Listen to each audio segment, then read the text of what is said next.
Kami dari kelompok 3, di sini kami akan menjelaskan tentang perbedaan dari laporan yang dihasilkan Siapik, manual beserta AI. Sebelumnya, perkenalkan, nama saya Siti Jan Arnansya Putri. Saya Marcella Ramadhani. Saya Renati Komero. Dan saya Tengku Hazik Syahab.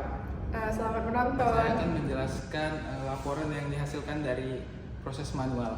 Jadi proses manual seperti yang ada di gambar ini dimulai dengan mencatat transaksi dalam jurnal umum, kemudian memindahkannya ke buku besar berdasarkan masing-masing akun, dan selanjutnya menyusun neraca saldo untuk memastikan keseimbangan antara debit dan kreditnya. Di sini memiliki kelebihan, yaitu metode ini memiliki kontrol yang penuh kepada pengguna. Namun kekurangannya cukup jelas, yaitu prosesnya lambat, rentan kesalahan pencatatan, dan sulit digunakan untuk analisis data secara cepat. Jika dibandingkan dengan sistem AI atau aplikasi Siapik, proses manual ini jauh tertinggal dari segi kecepatan, efisiensi, dan juga akurasi. Selanjutnya saya akan menjelaskan mengenai laporan yang dihasilkan dari aplikasi Siapik, yaitu laporan yang dapat dihasilkan yang pertama adalah laporan histori atau jurnal, yang mana ini hanya tersedia catatan transaksi atau jurnal yang berisi detail setiap transaksi seperti tanggal, keterangan, akun debit, akun kredit, dan nominalnya. Dan semua transaksi ini dicatat secara kronologis, tetapi tidak ada pengelompokan per akun seperti pada buku besar.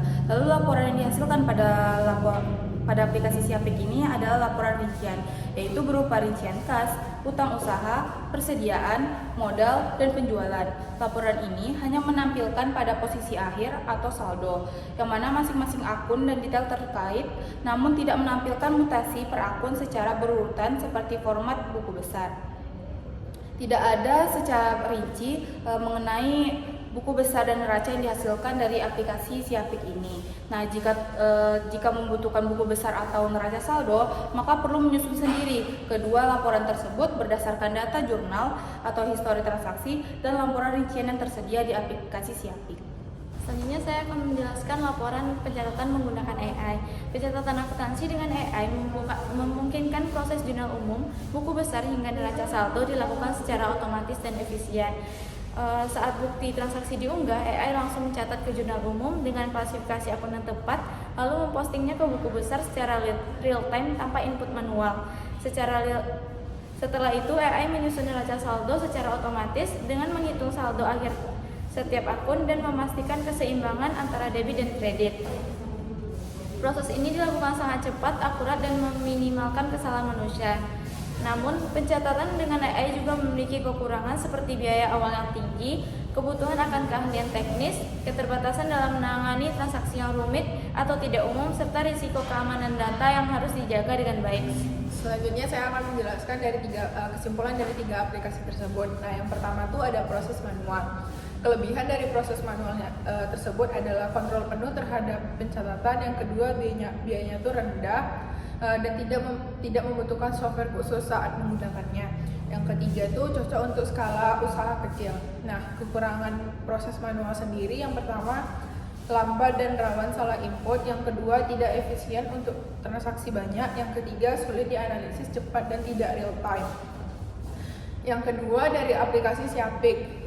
Nah, yang pertama tuh aplikasi Siapik hanya menghasilkan laporan jurnal transaksi dan beberapa rincian saldo akun, namun tidak menyediakan laporan buku besar maupun neraca saldo secara otomatis. Jika diperlukan, buku besar dan neraca saldo harus disusun secara manual berdasarkan data jurnal dan rincian saldo yang tersedia dalam aplikasi. Yang terakhir itu ada pencatatan akuntansi dengan AI. Nah, pencatatan akuntansi dengan AI ini memungkinkan otomatisasi yang cepat dan akurat dalam proses jurnal umum, besar, dan neraca saldo, sehingga mengurangi kesalahan manusia dan meningkatkan efisiensi. Namun, metode ini juga memiliki kekurangan seperti biaya awal yang tinggi, kebutuhan keahlian teknisi, keterbatasan dalam transaksi, dan resiko keamanan data. Metode ini cocok untuk perusahaan yang mengutamakan kecepatan dan efisiensi pengolahan data keuangan. Jadi dari ketiga penjelasan tersebut dapat kita simpulkan bahwa setiap proses pencatatan memiliki kelebihan dan kekurangannya masing-masing. Kita dapat menyesuaikan proses pencatatan mana yang sesuai dengan kebutuhan kita.